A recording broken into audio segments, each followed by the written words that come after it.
right, from Western North Dakota, the men and women in blue are coming back at you. We're straight off the cuff. Mike, welcome to episode 25. 25, quarter century. Yeah, milestone episode 25 here. It's been a few weeks, maybe a little over a month since we've been in here. We've got a lot to chat about. We've been busier than we'd like to be, I think is probably the best way to put it. Right, yeah. Summer usually picks up. Now we get into the slow time typically, but we're seeing that's not even the case this year for some reason. Yeah. It's been the last week has been pretty crazy for the police department for sure. Yeah, that's what I would say too. It was honestly, the summer, we kind of got handed a deck of cards that we were very manageable, I would say, was kind of the best way. But I would say probably even maybe more than a week ago, we started to see school resource officers get busier, patrol officers getting busier. And then as we'll get into here in a second here, our investigations team has been... Yeah, something's in the water. I don't know. Water department.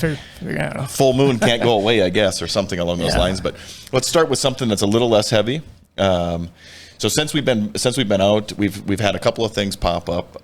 One of those would be Sergeant Frederick was tasked by Chief Ciani, a pet project of his, that he really looked at the community needs and he thought, well, why don't we have a spot? There's a lot of, whether it be Facebook Marketplace or whether it be, BizMan sales, things like that. Let's give people a spot in town that they can feel safe to exchange products so we don't have to constantly do it in the dark Dollar General parking lot in the middle of the night, stuff like that. But just chat about that real briefly, Mike. Yeah, it's brilliant in its simplicity. I mean, for what it is. A lot of other departments across the nation have been catching on to these concepts of community exchange zones, safe exchange zones. So like you said, Sergeant Frederick was kind of spearheading that project. And ultimately what that is that's just a designated parking space or two here at the Public Safety Center.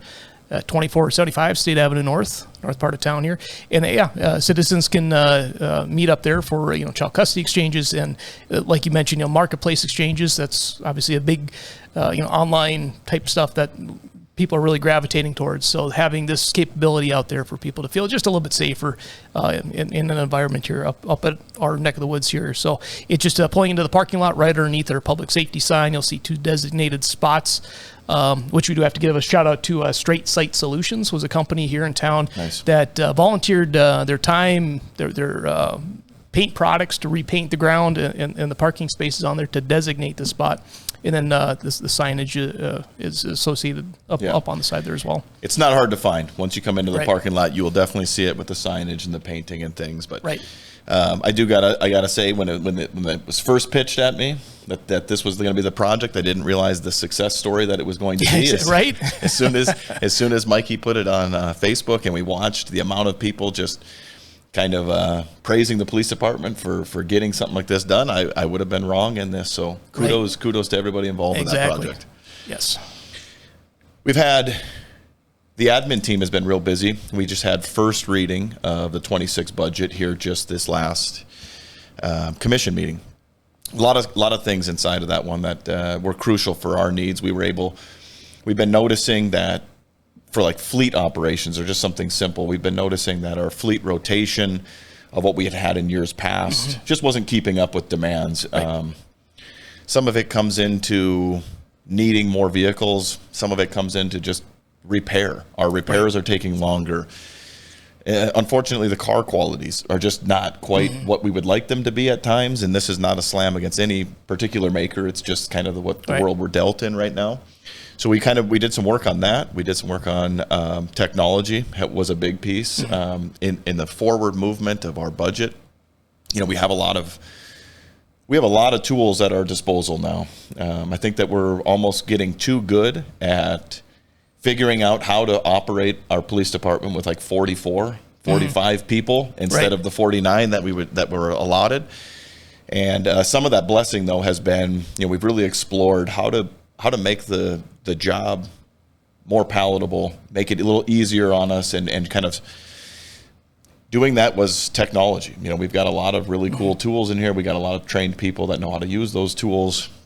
One of the new things, though, that we've got on kind of the upswing is just an interesting project that I think the community is really going to like once we get it off the ground, and it's called My 90.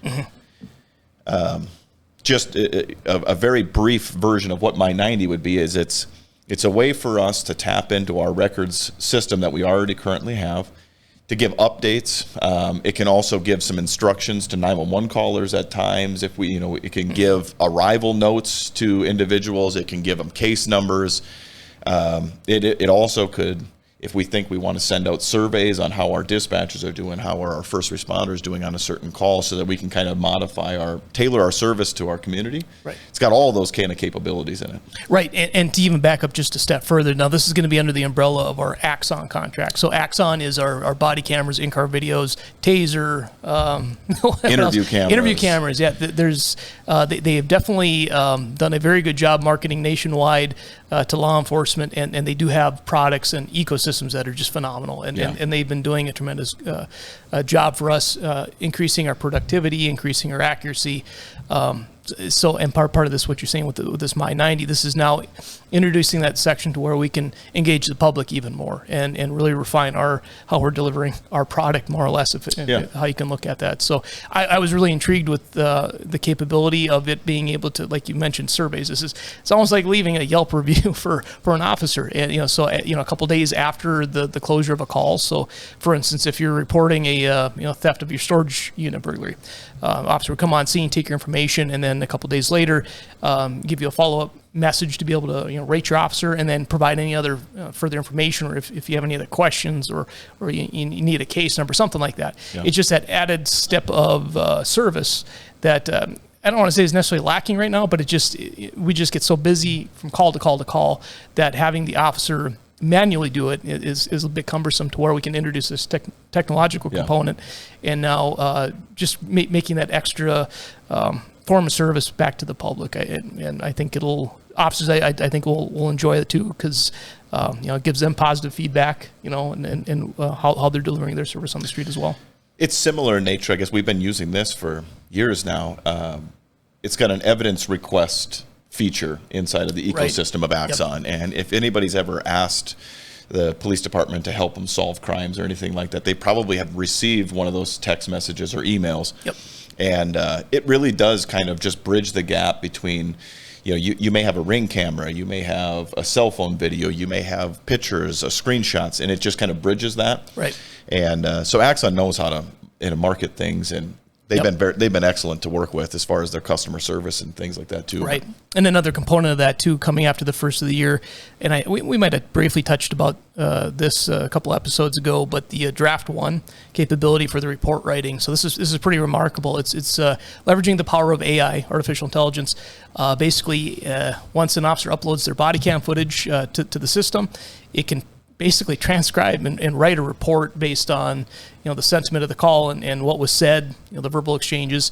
There's obviously some checks and balances in there that have to happen to make sure we're not just robots pumping out police critical police reports, but at the same time, this is going to show up so much more time for that officer to be out there fighting crime and doing what they do best. Yeah, and the biggest difference between Draft 1 and what most people use, is, Chat GPT style, is those are all open AI networks. Right. It feeds off of everybody everywhere around the world, kind of pumping into it, to where this version is a very closed network. It does not grab anything outside of that case number. Exactly. So it's not recreating or giving anything artificial. Exactly. It's just kind of, I would say it's taking all of the pieces to the puzzle that the officer has laid out on the ground, and it kind of puts it together a little bit more effectively right now. Right.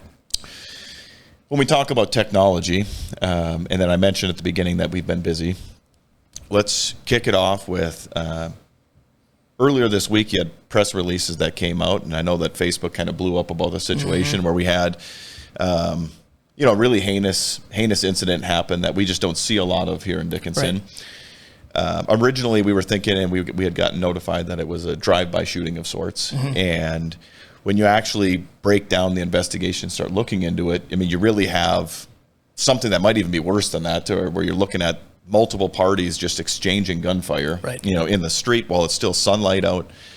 And so again, kudos to everybody involved, all the first responders that arrived on scene and kind of protected the integrity of that, our investigations team.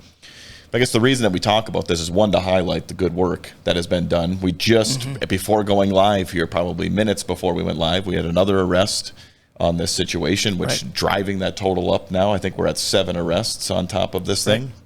But we want to highlight technology and how technology can help piece this thing together. And it's not the CSI style stuff that you see, but it's interesting, good police work and just the way that they can do it. And we're not talking about just our sworn staff, because you would have seen for a few minutes, I guess, we were looking to try to identify somebody. We were looking for the public's help to do something yesterday. And I know it got confusing at a time, but we were, as things were ongoing, our intel analyst, who is fantastic, and she was actively working this situation, and it just popped on her, and she yelled at me, and she goes, "Hey, I think I found him." And so we had to modify our post that came out on Thursday, but this is the type of technology we're talking about, is the body cams, being able to couple that with intersection cameras and LPRs and different things.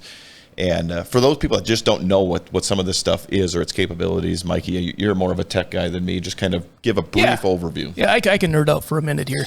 And in the grand scheme of things, you have to look, comparing it now to the capabilities that we have to leverage technology and everything that's out there that we just have to uncover, versus 10, 15 years ago, where this same call 10, 15 years ago would have taken us days to probably get to the point we're at right now. So the call down in the Carrolls trailer court that we're referring to here, that occurred at about 7 o'clock in the evening. Yeah, right before 7 o'clock. By the time we had detectives down there and coordinating off the scene and starting to interview witnesses, doing the ballistic trajectory tracing and compiling all that, and then backtracking it, and now starting to tap into some more of our tech resources, like our intersection cameras. We have intersection cameras on certain roadways in town here that we're able to backtrack the movement of our potential suspects, and backtracking it all the way up to I believe even utilizing Walmart for surveillance video from Walmart, and being able to access that right away and getting that into the case file, and it just continually going that next step. That harkens back to the Boston Marathon bombing, is how that was leveraged so much with surveillance technology and stuff to be able to trace the route of the bombers all the way back.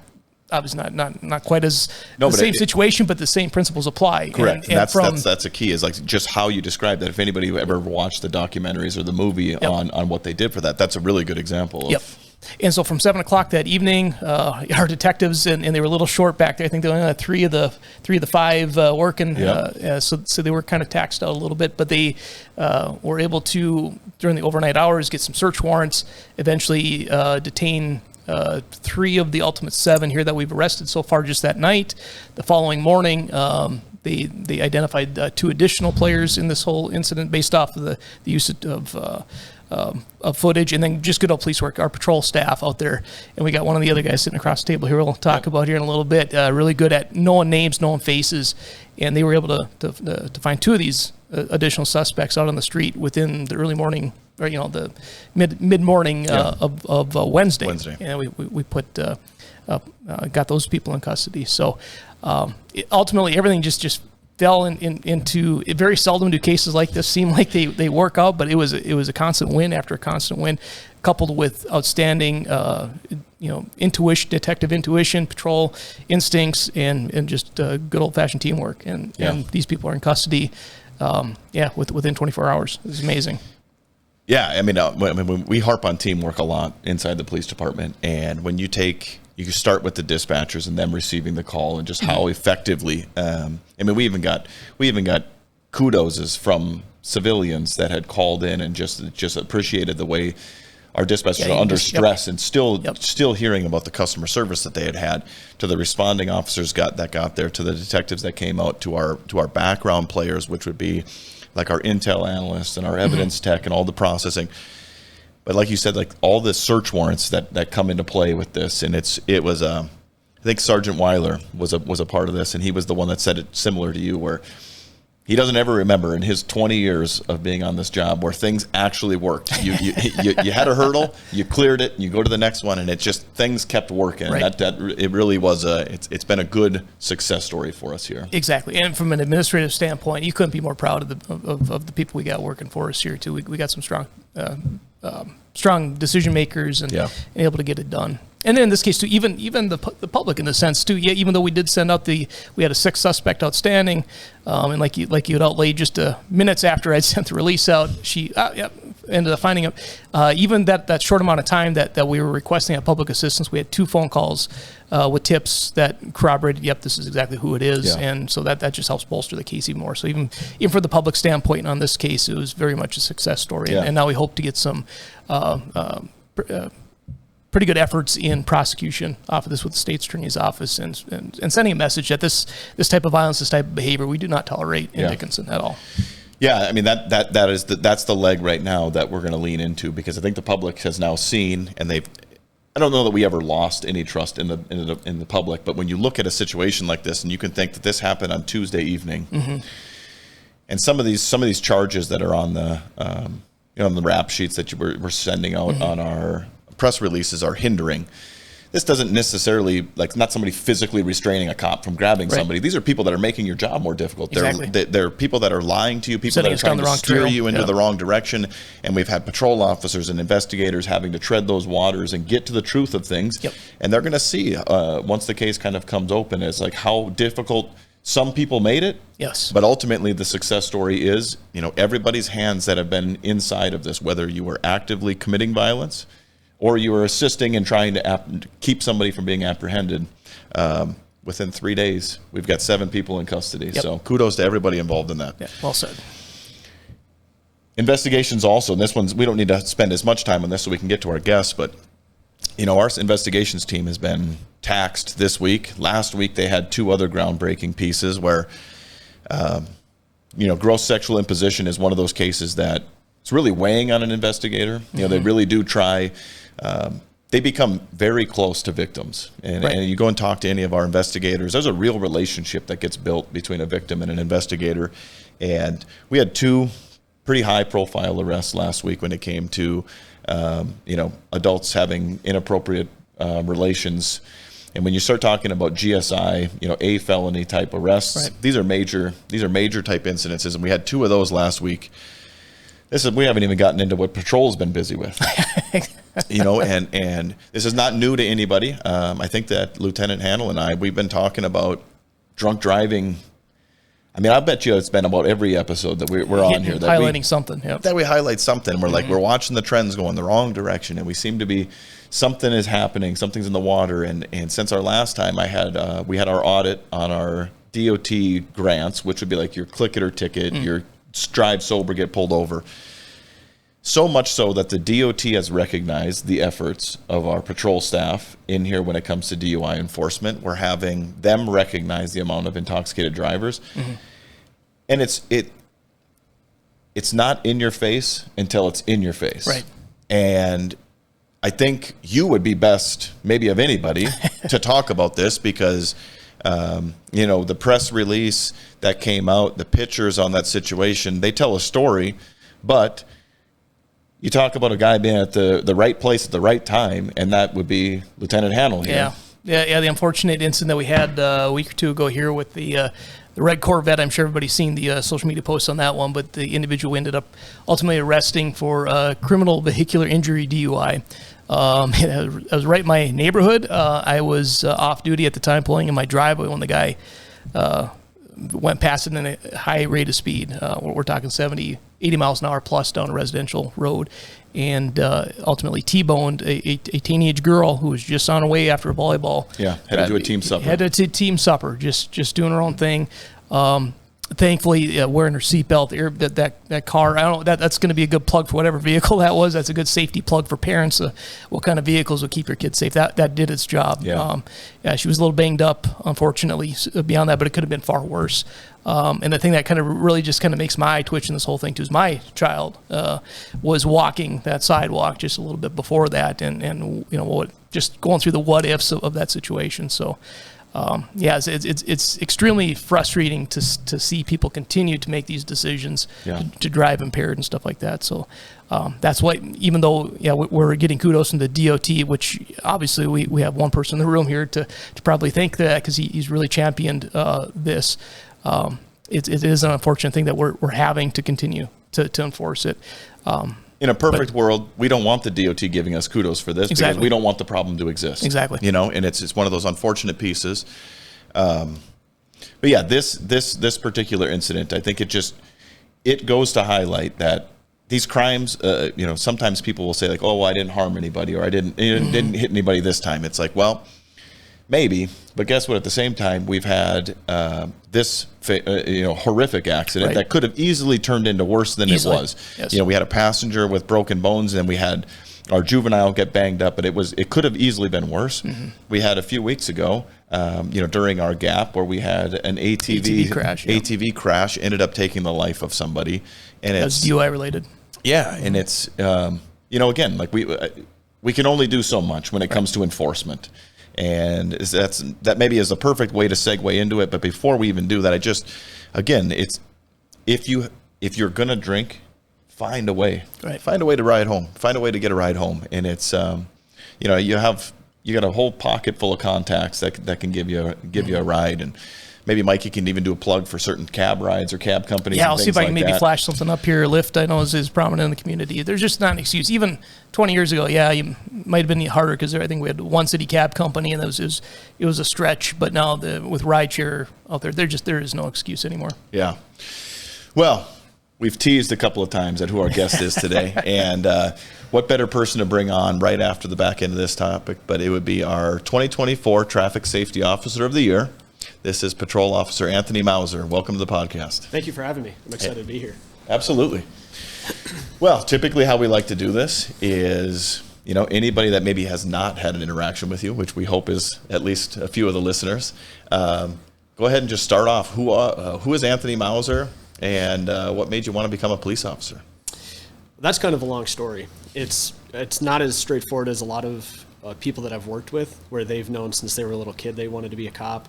I actually didn't want to go into law enforcement until I was 23, 24.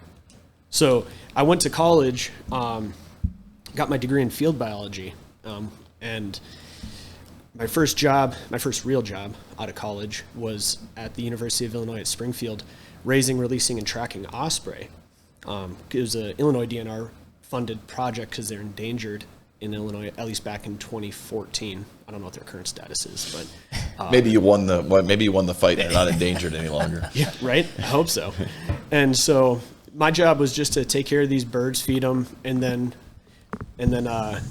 we released them and would track them and make sure that they had food and stuff. So we'd still put food out for them even after we released them out of their hack box or their little site that we built for them.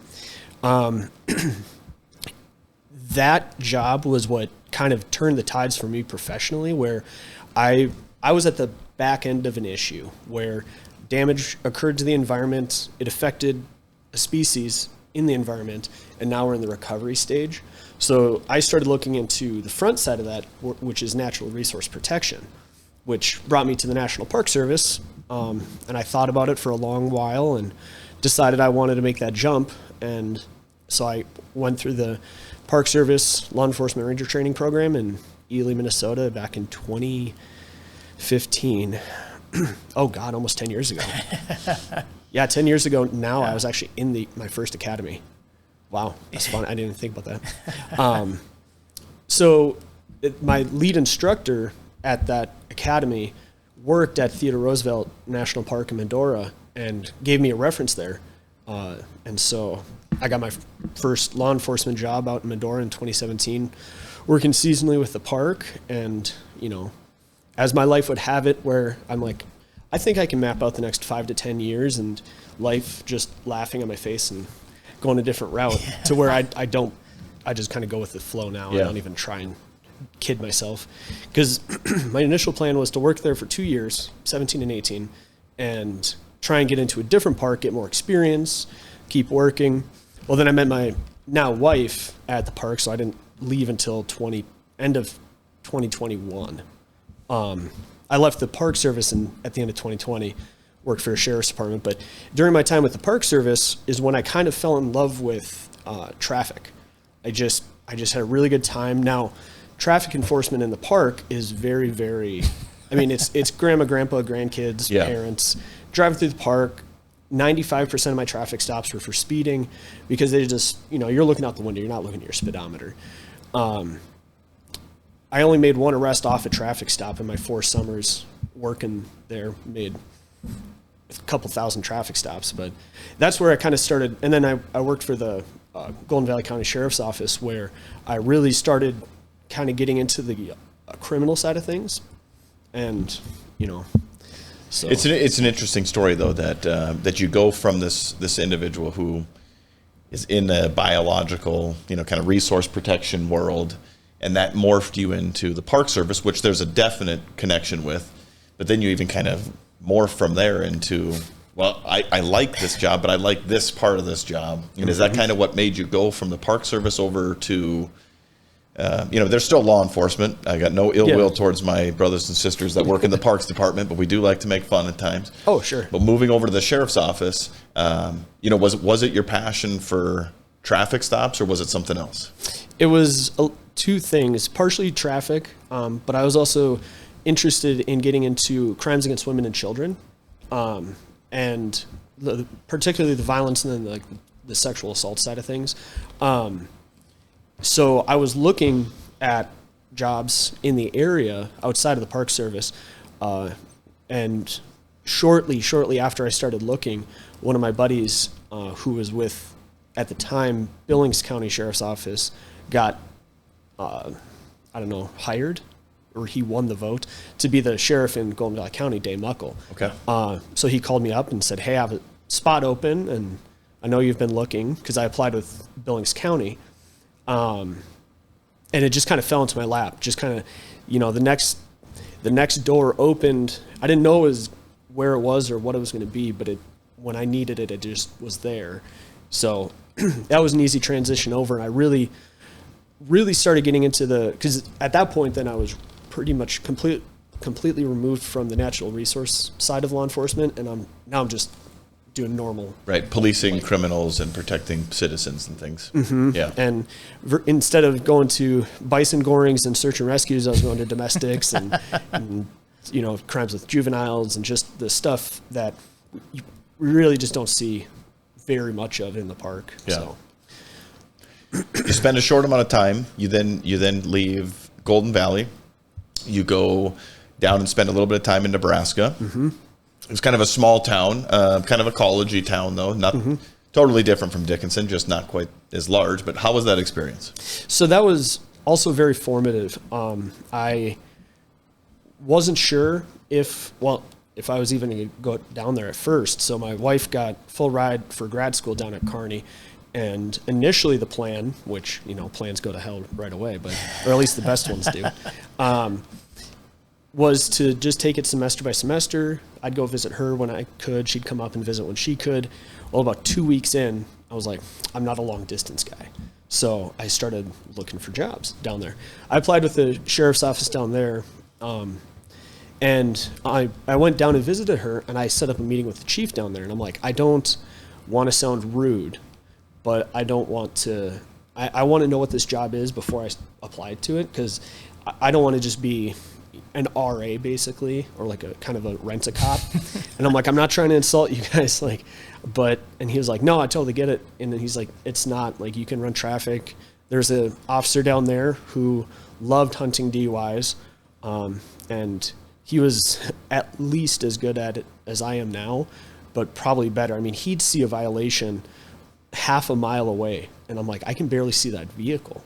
And they were drunk. He just, I don't know, he kind of helped drive me in that direction. But being a college campus, I was dealing with alcohol almost every night in some sense. Alcohol poisoning, parties in the dorms, DUIs. I mean, and they would just fall in your lap.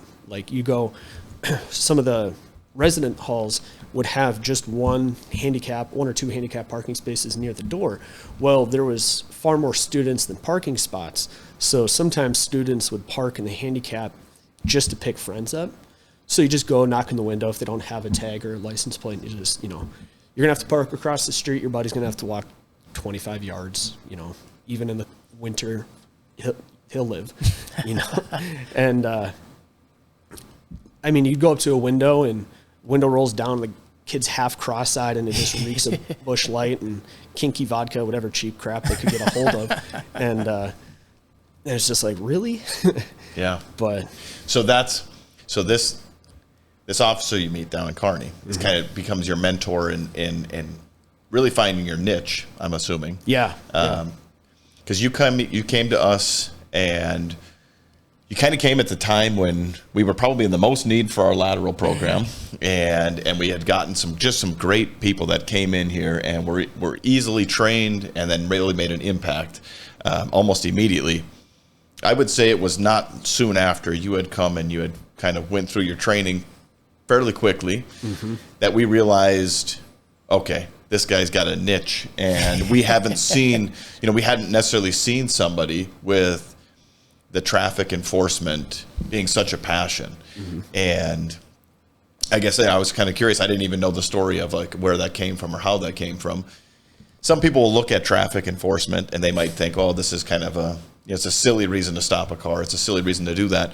And I used to actually teach the traffic occupant protection strategies course here in the state. And one thing that I say in that when I would teach it is there's literally one thing that you can do as a patrol officer that can make the greatest impact, and it's traffic enforcement. And I'm talking about traffic enforcement from reckless driving, aggressive driving, to seatbelt usage, to child restraints, to all of that, because that's what you're coming in contact with every single day. You talked about other heinous crimes, but thank God we don't deal with those every single day. But what does Anthony Mauser deal with every single day? Traffic. And I mean, it can be as simple as a fender bender. It can be as heinous as a DUI accident. But so specifically traffic enforcement. Yes. And being able to kind of expand your reach, because you talked about you were in Kearney. Now you get to kind of spread your wings a little bit. Now you're in Dickinson. You go through the training program. What is it like having a little bit more movement? Because you came from the Park Service, then you went into Golden Valley, then you're in a small town. What did it feel like your first few shifts when you're on your own and in the entire city of Dickinson? There was two things, kind of a sense of relief of just not having an FTO looking over your shoulder at every single thing. Now, don't get me wrong, I had several excellent FTOs that really helped mentor me, inspire me, help me. It was great. I have nothing bad to say about any of them. But there's that pressure, and you're being graded, and it's good. I mean, we have to be quick and decisive, but also fair. And so I understand, and it's a very well structured program. I've been in four departments in 2 states, and I've been through 3 police academies, and this was the best structured FTO I've ever been through. So kudos to you guys for that. Yeah. But there was a little bit, I didn't hit traffic hard right away for a couple of reasons. I was just a little bit, apprehensive. I wasn't not confident, but I was a little nervous because when I was working down in Kearney, I worked for a university police department. And we went through some, I don't know how to say, there's a lawyer got involved, so I can't say much, but we went through some staffing issues. I'll put it like that. And so between me working 7 to 8 hours a week and having no backup ever, so we used to, some nights we'd have 3 people on at once, and then every shift had just 1 officer. So they're like, if you see something, obviously handle it, but don't go hunting, because if you get tied up on a DUI or a warrant or something, and then something happens on campus, now Kearney Police Department has to come in and take care of it versus. So I was kind of out of practice a little bit, somewhat with DUI investigations, but also just running a lot of traffic. But I got out on my own and I got comfortable quick. It really, maybe a week, and I was like, okay. And I started picking it up. Yeah.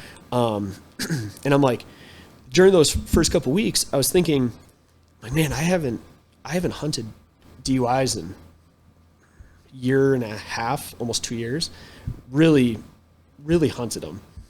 And I was nervous I'm like, man, I have to freshen up on all the commands and what to do and when to do it. And I was like, well, the best way to do that is through experience. So there you go. And I just really started enjoying them, and was also a little bit shocked just by the sheer quantity of,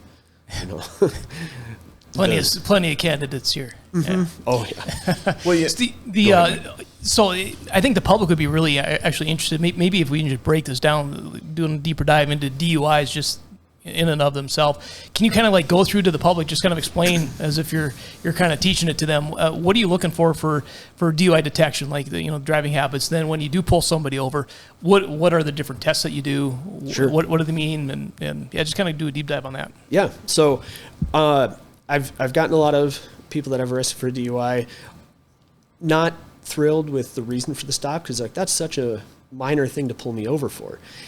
In reality, I'm not really pulling them over for not using a turn signal, rolling a stop sign at 1-2 miles an hour. Yeah, it's a violation, but I've let those go. Even at bar close, coming out of bar parking lots, I've seen no turn signals, but I'm just not interested in the vehicle.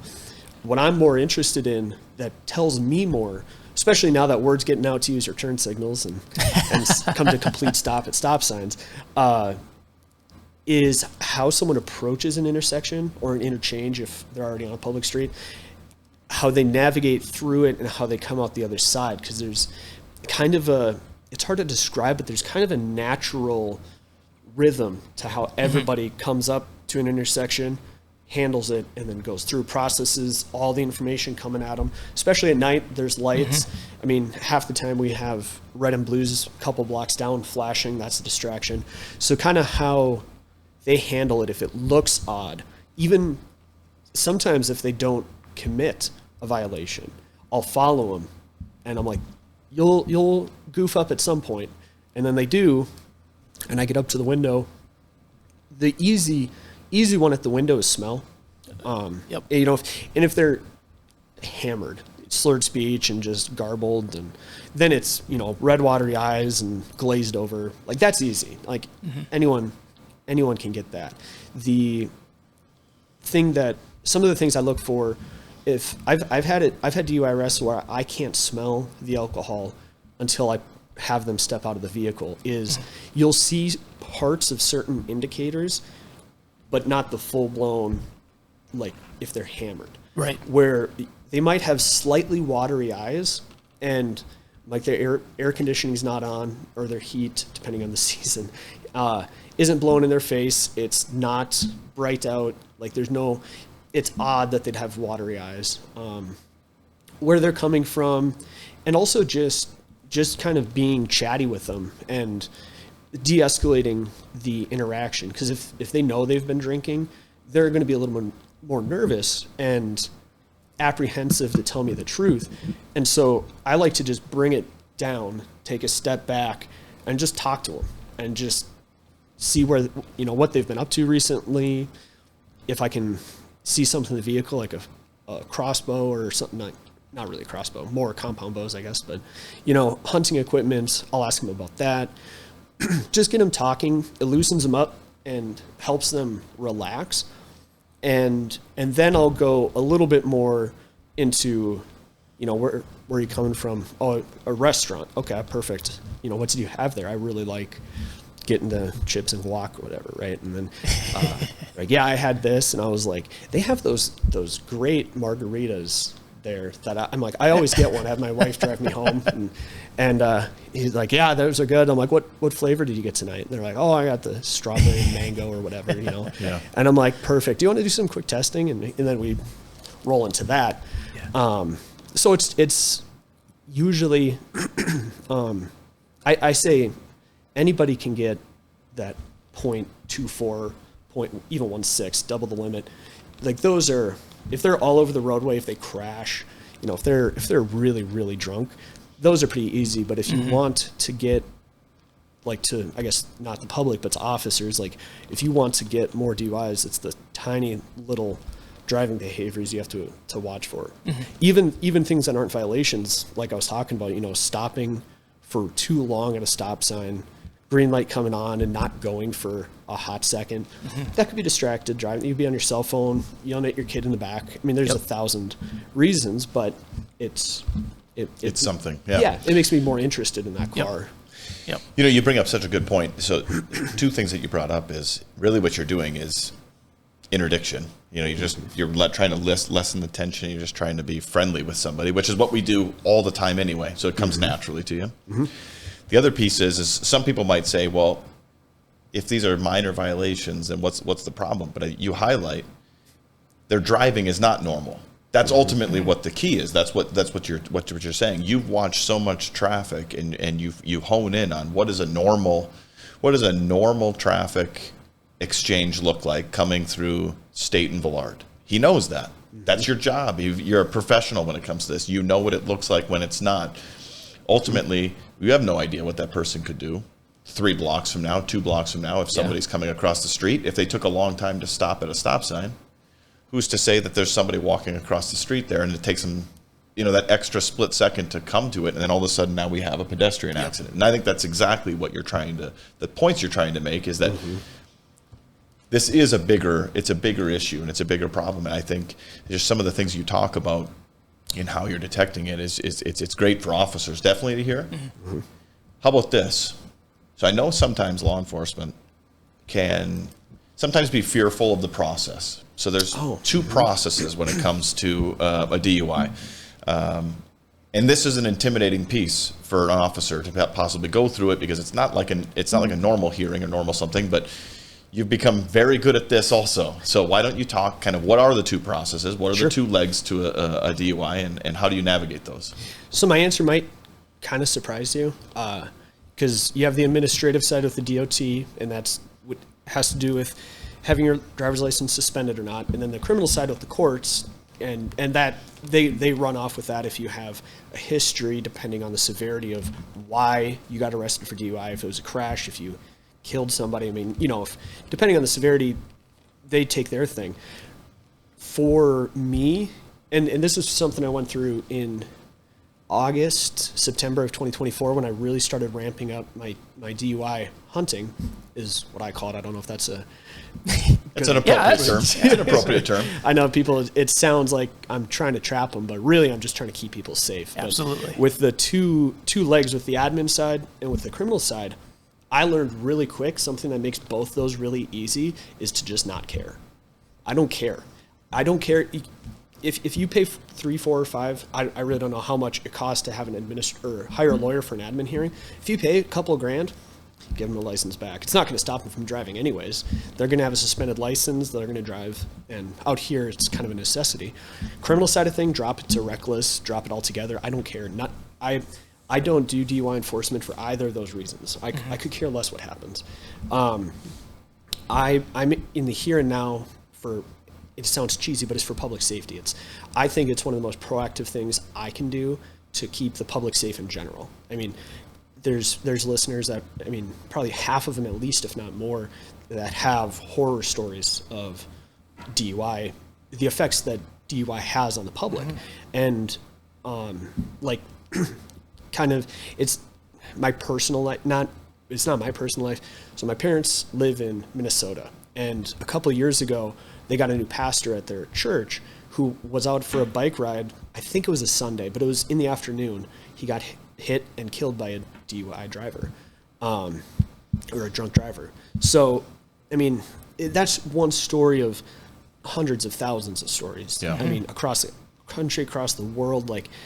It's, for me, DUI enforcement, getting the arrest, getting that drunk off the street, teaching them that hard lesson is good, but that's a very small drop in the bucket. I think the greater effect that running a lot of traffic has is the first level of the use of force on the use of force continuum, which is just officer presence.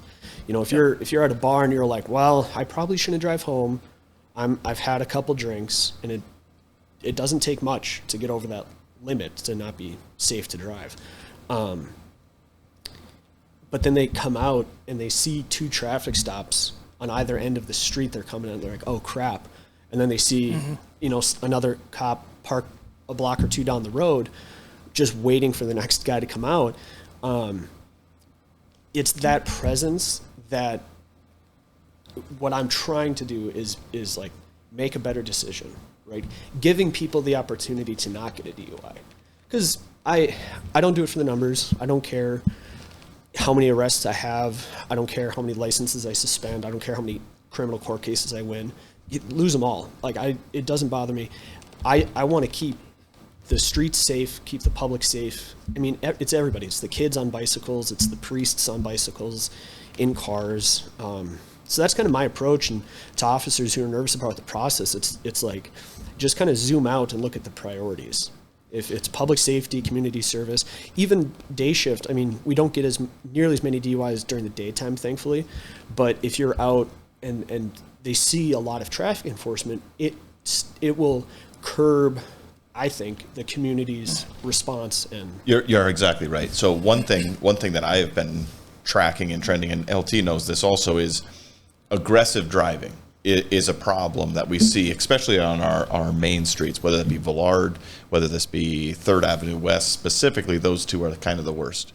What do I mean by aggressive driving? I don't mean road rage, you're trying to run somebody off the road, but I mean trying to gun it to get through a red light. Yeah. And then all of a sudden, a green light. You shouldn't gun it through a red light. But if you're gunning it through a green light and then all of a sudden it's red, and then you just got it at the wrong time, somebody else is coming. Mm-hmm. Or merging on 3rd Avenue West where it goes from 2 lanes. There you go, trying to chase that person, or following too close to somebody. Like, so many of our traffic accidents are these reasons. Mm-hmm. And again, people are like, well, why does it affect me? Well, we all pay car insurance. Look at what your car insurance is nowadays. Right. Yeah. There's a reason for this, and it's because everything is more expensive because we're continually doing the same dumb things that are causing these. But I also want to bring up, you have a very healthy mindset when it comes to the judicial system on the outcomes of your DUIs. And I think that at times patrol officers can get really invested. And I'm not talking about just DUIs, but in cases in general. Yes. And LT, you know this for sure. And we have to understand that as sworn officers, our job is exactly like what Officer Mauser demonstrated. Your job is that night to put together the best criminal package you possibly can. Have a good report. Have good rapport. Don't be a jerk, so your body camera, it isn't like, well, the police officer was a jerk. He probably had a reason for doing what he did. But put together the best package you possibly can. That's all you can do. That's what your job is. Mm-hmm. Your job is not ultimately to figure out, well, how many days should this person get? Or what is the fine amount they should get? And this goes for things way beyond just traffic stops. We've seen... LT, I've seen many different officers that just can't seem to get over that hurdle, and it kind of takes them down this hole of they become kind of jaded to the entire profession and system. Right, right.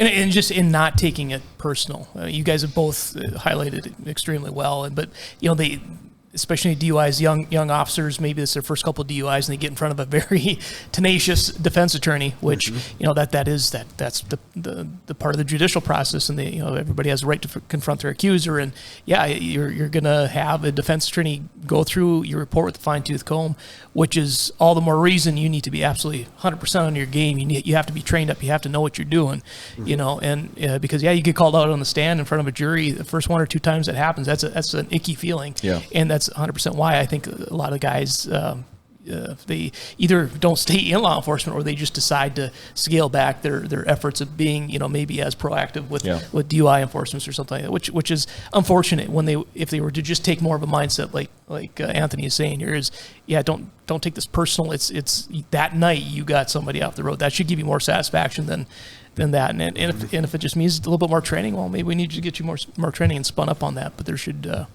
just always keeping that type of mindset. That's really a healthy way of looking at it. Yeah. Yep. Yeah, and kudos to you, Anthony. It's one of those ones where you don't see it in your work product. This mentality that you kind of highlighted. Some people could be like, well, he just obviously doesn't care. But it's not that at all. It couldn't be farther from that. Yep. Like when you read your reports and you look at how you interact with people, it's kind of exactly what we highlighted. Like you understand what your piece to this process is in the judicial system, and I think you do it fantastically. But the other one you highlight is you talked a little bit about, and this could be maybe some of your passion for what you're doing and kind of your drive for keeping you on it, when you talked a little bit about your family's priest that had been struck and killed by the drunk driver. Yeah. And I'm curious to know, have you yourself in a sworn capacity, had an experience where you've had a DUI accident where somebody got hurt, or narrowly somebody didn't get hurt, or something like that affected you that you can think of? Yeah, there's a couple that I can think of, but they're both for the same reason, and that's DUIs with minors in the vehicle.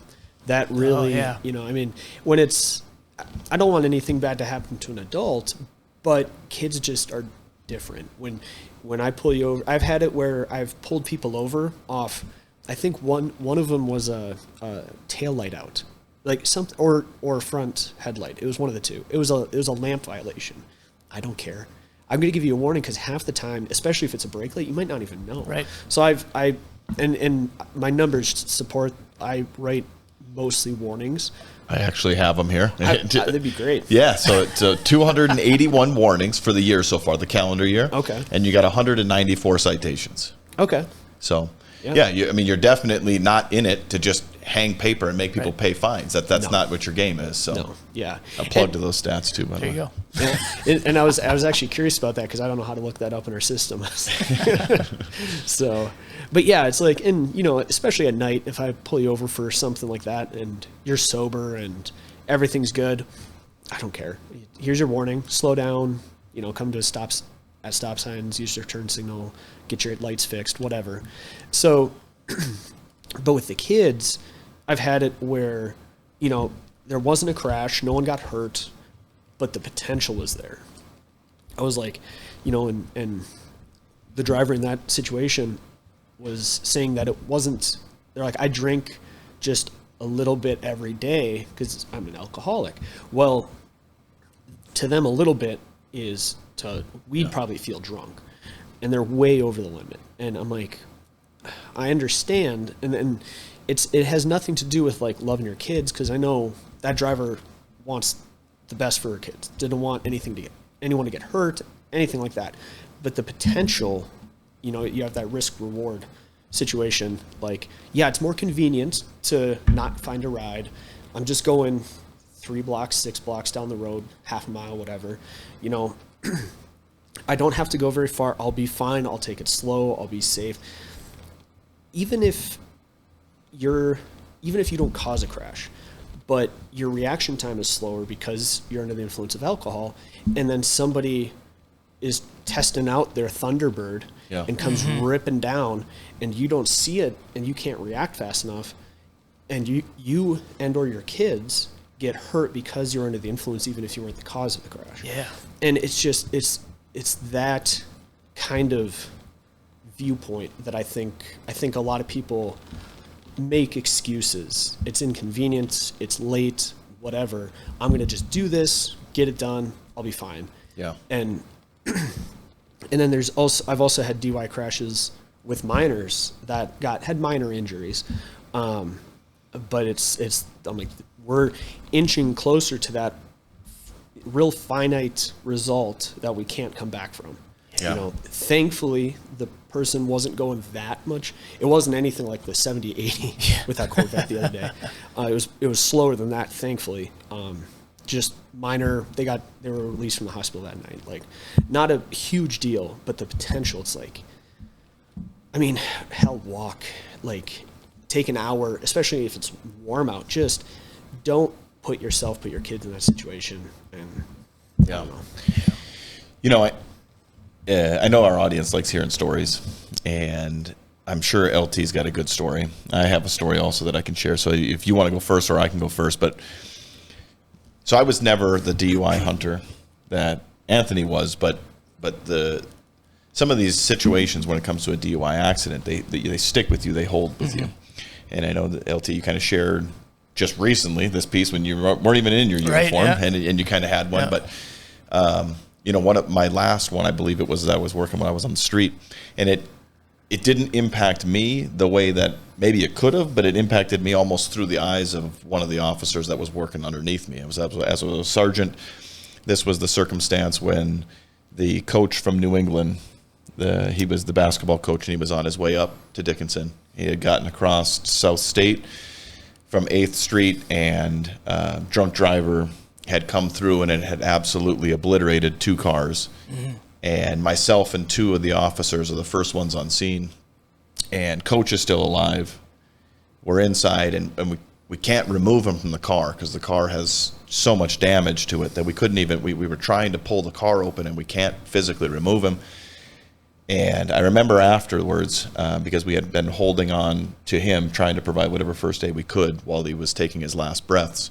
I remember talking to the 2 officers that were on scene and just checking in with them later in that day, just making sure they were okay. And one of them said that was the first time he had seen somebody die. And that impact doesn't stop, you know what I mean? Like at those scenes, like the first responders that respond to this thing, the firefighters that showed up and used the jaws to pull them out, the EMS people that had gone on. You know, I told this story. I used to give talks to I believe it's called like the alcohol impact panel.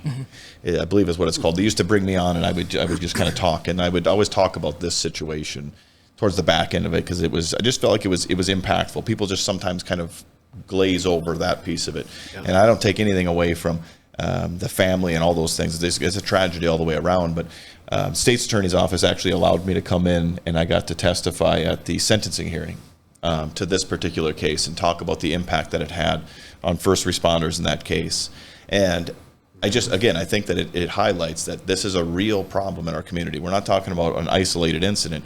I mean, Mikey, I'm sure that you can go through your career and there's lasting scars, that you can think of when it comes to these DUI accidents. Yeah. It's and just the trail of destruction it leaves, and I don't think I can top much more than that most recent one there. But the number of fatal alcohol involved crashes I probably responded to in 21 years of doing this, it definitely probably a dozen or more. And it's the worst part in helping do death notifications on some of those as well. Those are tough, and it'd just be good if we can impart that type of experience onto people who would consider doing this before turning their ignition on and trying to do it. You wish in that moment you could just impart that that realization of what decision they're about to make, how that can impact an entire generation of families down the road. So Well, we kind of introduced you as the Traffic Safety Officer of the Year.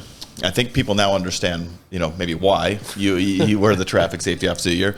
But I want to ask you, receiving that award and winning that award, and then on your attempt to try to become the first back-to-back Traffic Safety Officer, what does it mean to you? What does it mean that the Dickinson Police Department highlighted you last year as our Traffic Safety Officer of the Year?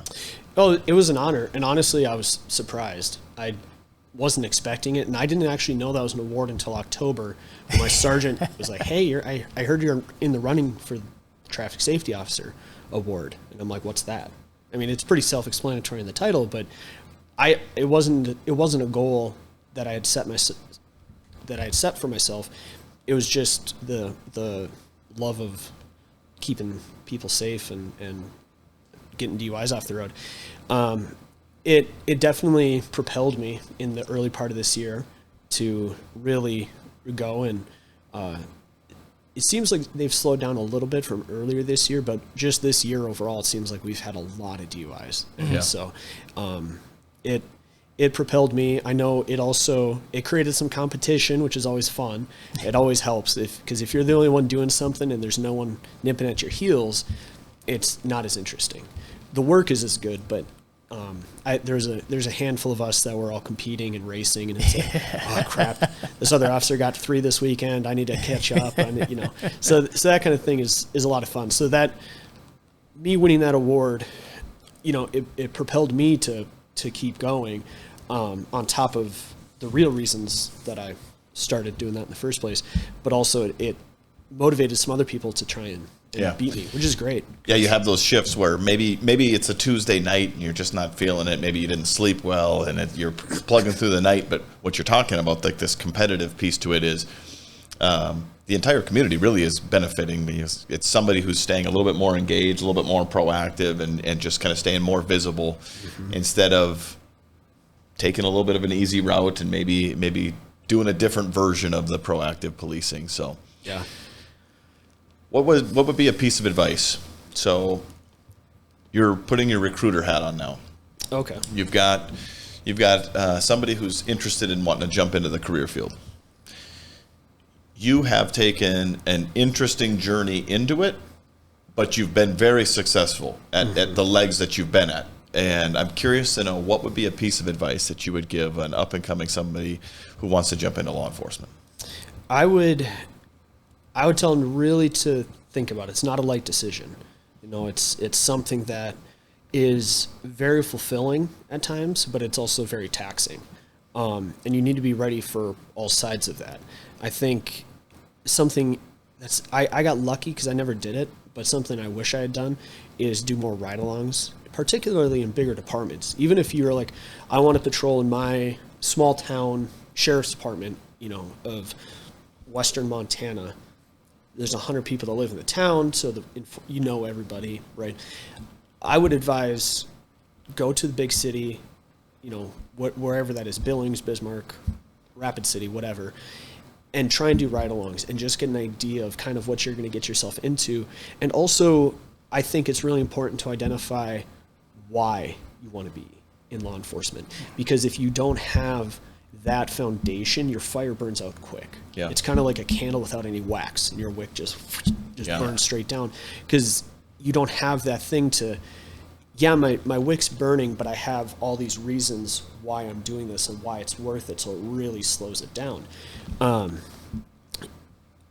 Identify why you want to do it. You don't have to be a traffic officer, a DUI guy, to be a productive cop that is protecting the community and being proactive. We have some guys that look for drugs. We have guys that look for warrants, and that's great. Like, we need those, and thankfully we have them, because, I get a little bag and I'm like, what's all this crushed up Tylenol doing? This is weird.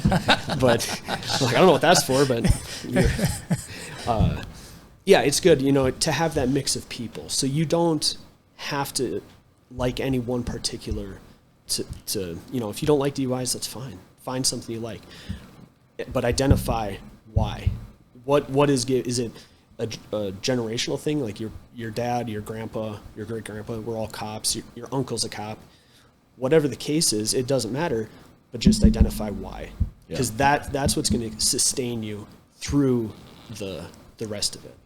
No, it's great. Awesome. That's fantastic advice. We could plagiarize, whether it be Simon Sinek on Find Your Why. We could plagiarize Jocko with that, when it's your motivation could burn out, but if you have discipline, and that's your knowing why you're doing this, it's going to keep you engaged. So that's fantastic advice, Anthony. Yeah. Truly is. Before we do go on, again, the audience, I think, really enjoys the stories and stuff. We were talking in the parking lot before coming in here, and so we're harking back to your park service days, and I'll give you a chef's choice on this one, whichever one you want.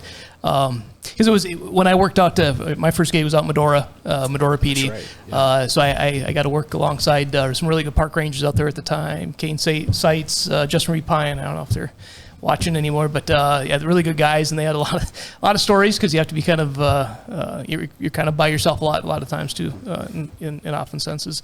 But pick a story or two, whichever one you think, and sure, just let it rip for some of the experience you had out in the park. I'll give you two stories that were both firsts. The first one's lighter; it's not as gruesome, so we'll kind of ease into the things. It's so the first one was my first ever search and rescue, and I was the only. My supervisor at the time, Grant Geis, he went from supervisor to interim chief to chief, and then he retired, and then I don't know if he got hired as a deputy in Billings County. I don't know if he's still working there, or if he retired from that, but he was always great. So you're never alone, because you could always get a hold of him, but I was the only one on duty. Call comes in, search and rescue. Okay, sounds good. Get the phone number, call her back, and that's a shot in the dark. That's 25% tops that you're actually going to get a hold of someone out in the park. She picks up. Oh, that's awesome. We're already in the top quarter of this going well. So I'm like, what's going on? Where are you? She's like, I have no idea where I am. I'm out here with my kids. It was early. It was probably late May, which can get warm, but it's not like a guaranteed probably going to be a 90-degree day. It could be cool. And this was a relatively temperate day. I was like, okay, where did you start? Where did you start your hike? She's like, it was at some parking lot. that doesn't really help, but I'm patient. I can backtrack. I'm like, what was the last thing you saw before you turned into the parking lot? And it was Peaceful Valley Ranch.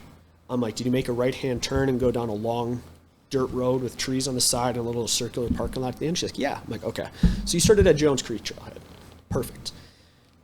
And the trail is very defined when you leave, but it very quickly, what people find out is the Bison make their own trails depending on what they need and want. And sometimes if the trail isn't super heavily trafficked by people, Bison, whatever, if it's not, the Bison will find the simplest route, the easiest route to use the least amount of energy. The Bison trails will look more like the real trail than the actual trail does. Now they've gotten better over the last 8 years ago, I guess that was, at putting up more trail posts. And actually, just a couple weeks ago, my wife was out horseback riding in the park on duty, and she was putting big reflective orange stickers on every post, so that if you're at night, you can just shine your flashlight and you'll see a trail. Because one of the rules in the park, or things they try to abide by, is you're always line of sight to the next post. So if you get to a post, just stop and look and find the next post. Well, if there's something reflective on it, that makes it easy. Yeah. So she's like, we started hiking, got lost, no idea where we are. Okay. I'm like, how much cell phone battery do you have left? She's like, 4%. Oh, crap. Yeah. Okay. What I need you to do, hang up with me right now, call 911, ask them to triangulate your coordinates and send them to my personal phone. And she was like, okay. Hangs up, and I'm sitting there just waiting. Minute later, 2 minutes later, boom, I get the text from dispatch. It was a state radio out of Bismarck. Yeah. And I was like, awesome. Well, she calls me back. Okay, so I'm like, I've got your location. Stay right there, because now I can hike directly to you, and it's going to be nice and fast. Well, of course, that's not how fate would have it.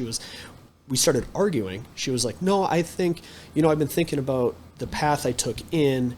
I think I can backtrack. And I was maybe a little rude, but I had to be direct. I'm like, if you could backtrack successfully, you wouldn't be in this position right now. I know exactly where you are. Don't move. I'll be there in like 45 minutes, because they weren't that far off the trail. And then, oh crap. So I hustle out there. I go to the coordinates on top of the butte that she had hiked up to get cell service. Gone. Yeah. Of course. So now, and sound is weird in the Badlands. It can echo and be carried for a long distance, but you could also be on the other side of a ridge in this echoey ridge and not hear each other, because your voice is echoing this way, not going up and over. Yeah. I spent 4 hours hiking, and I found her. Now, to her, kudos to her, she was very well prepared to get lost. She had a blanket, she had snacks, water. She had a 5-year-old and a 7-year-old with her. 7-year-old girl, 5-year-old boy, I think. Oh boy. And they were playing. They had a great time. They had no idea they were lost. They had like, some half-eaten crackers on the blanket, and they were playing together. And the mom was like, "Oh, thank God." I'm like, "What the hell? Why? You left. I thought we discussed this." And she's like, "I thought I could do it." I'm like, "Okay, no worries. I'll lead us out." And the two kids come running over, and it was so funny. I was just like, "Hey, how are you guys doing?" And the little boy just points, and he's like, "I pooped over there." And his mom's like, "Don't tell him that." And I'm like, "It's the backcountry. Like, the Bison do it. It's fine." Like, I found you guys. Y'all are okay. Mom's a little stressed. We're fine. So we hike out. Dad meets us at the parking lot, and we're all good. But that was my first search and rescue. And so my second story is my first Bison goring. I'll say my first penetrating gore, because there's a lot of headbutts and stuff, which can do catastrophic damage. I mean, it can kill you, but it's not as alarming when you first show up on scene. So had a call, Bison Goring, at actually that same trailhead. It was like 25 yards from that parking lot. And that's all I had. I was like, all right. So I fly there, and I start jogging out, and we have these huge red medical bags. They're like a good 3.5, 4 feet long. They have a trifold. I mean, we carry an oxygen tank. They had so much stuff, because there were times where I'd be out doing first aid for 45 minutes before. Ambulances can't just get to you there. Yeah. And if Medora ambulance was busy, we had to wait for Belfield. Yeah. And, but I knew, so I got the call, and I called and I said, I don't remember, Sanford Air or something, whoever the helicopter service with the park was, I was like, get them here, because it's going to take about 15 to 30 minutes to mobilize them, depending on where they are. Right. And then it's a 45-minute flight to the park.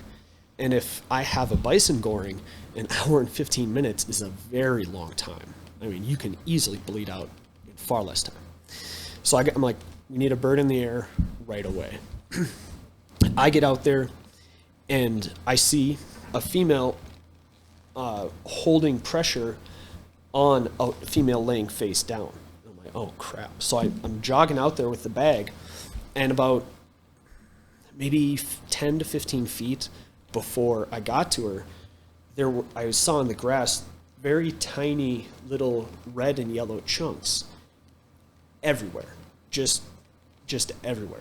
And it was her leg. Oh. So I get up there, and there's just blood everywhere. She's conscious, which I was a little surprised. I was like, what happened? Her friend was actually a trained emergency medical responder, but like wilderness specific. Interesting. Yeah, and so she knew to keep pressure and all that. So we were hiking back to the trail. They were done. They were 25 yards from the parking lot. They were done for the day.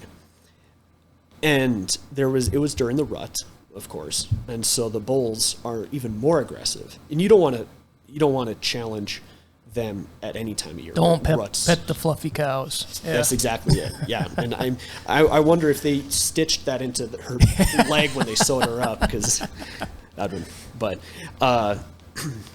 there were two bulls who were actively rutting and fighting right on the trail, and they stayed back and were watching. And the two bulls split about 10 feet. I'm like, 10 feet from the trail or 10 feet from each other? She's like, 10 feet from each other. I'm like, okay, well, I'm not a mathematician, but that would mean that there's a bison 5 feet on either side of this trail. Okay. And the patient said, well, I thought if I kept my head down and just walked with purpose, they would ignore me. I'm like, well, at about 75 yards, absolutely. Which kind of not true, depends. I have another story. I got chased by a bison in the early spring, late winter of 2020. Closest I've come to getting gored, but that's a different story. So she was like, if I keep my head down and split these two bison, I'll be fine. Well, she learned that was not true. What happened was, and I didn't know this yet, but the horn went in, hit her femur, and then the bull threw her about 10, 15 feet, and she landed and rolled. But it hit her femur and scraped up and just tore all the connective tissue, the meat, just blew it up. It was the worst tissue damage I'd ever seen. It was insane. So her friend was like, do you want me to remove the bandaging so you can put gauze on? I'm like, absolutely not. Like, that's doing something. I'm just going to gauze on top of this. So I'm doing my thing, and paramedics come out because we're so close, and the herd was like 100 yards off to the side of us. So we were keeping an eye on them, and two paramedics come out, and Kyle Shockley was one of them. Great paramedic. He was like, okay, I'm going to lift her leg. Anthony, I don't remember the other paramedic's name. You're going to pass this pressure bandage back and forth with her, the other paramedic, and we're just going to cinch this thing down.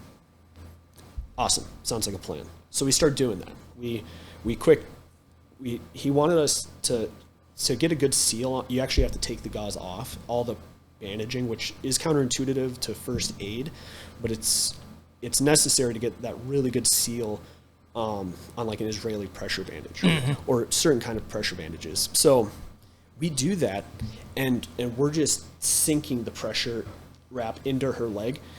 And incredibly painful, I'd imagine, for her. She's still conscious. She was, yeah, and she was letting us know. Yeah, she was not impressed. That's probably what kept the herd at 100 yards away. Yeah, they're like, oh God. I was like, it scared me. I'm like, but so it was just sinking in way too fast. Well, what happened was her tissue started bubbling out from around the pressure bandage because there was just so much connective tissue had been damaged. It was just bubbling out. Yeah. And so we stopped, and we were taking full rolls of gauze and stuffing them into the wound on either side of the pressure bandage to keep the meat in. Wow. So that we could put pressure on the leg to stop the bleeding. We went through all the gauze that we had, but we got the bleeding to stop, but her legs had to be splayed like this because we had so much just keeping her leg held together. So then they load her onto the helicopter, and the herd had moved from where they were to the trail. So now we're all trapped. Well, I was thinking on my feet, I'm like, I've got a helicopter right here, and that's going to scare the living, that's going to push them off. So I went to the pilot. I'm like, can you fly this way and push the herd up and over the hill so that we can get out of here? He's like, hell yeah.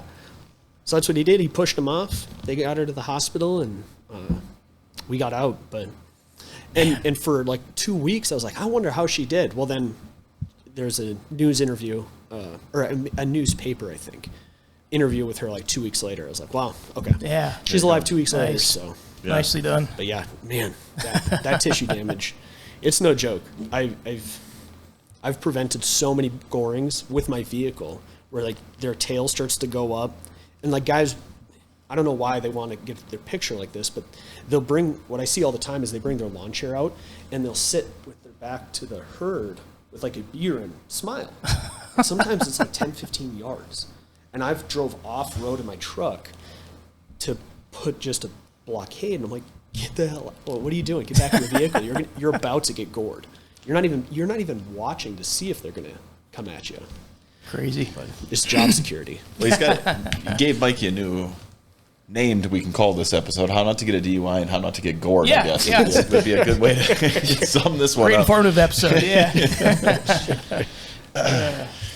Well, it's been great, Anthony. Yeah. It's been great having you on. We've got one you. last piece that we'd like to go through here before we hit our outro. So Sure. buckle up. This one's called speed cuffing. So Mikey's going to play some tones. I'm going to read you something. You just hit me with the answers to it, all right? Okay. Yeah, if you need to pass, feel free to pass. Here we go. 30 seconds coming up. What's better, the north or south unit of Teddy Roosevelt Park? South unit. Favorite vacation destination? Hawaii. Who invented the scuba regulator, initially known as the aqua lung? Oh, God, I have no idea. What stage of the HGN test usually indicates high level of intoxication? Usually the end, the last, yeah. Vertical. The Sioux word for buffalo is what? Sorry? What The was that? Sioux word for buffalo is what? Tatanka? There you go. How about if you're not a police officer, what would you be doing right now? Probably working on the ambulance. There you go. Yep. Well, Anthony, this was excellent having you on, and I thought it was Thank you. excellent the way that you kind of wrapped it up and talking about how if you're not wanting to be a traffic guy, well, we got people for everything, and Yep. me and Mikey, we've been bringing people on that, this is your niche. We brought Tiffany on, who's got a different niche. We brought Todd on, who's got a different niche. We had Andy and Alex, and it's just, this is the beauty of the department here that we've got, that we've got room for anybody who wants to make anything their own. So. Yeah. Thanks for coming on, man. Thanks for having me. Appreciate it. This was a Awesome lot of job, fun. Anthony. Catch you next time.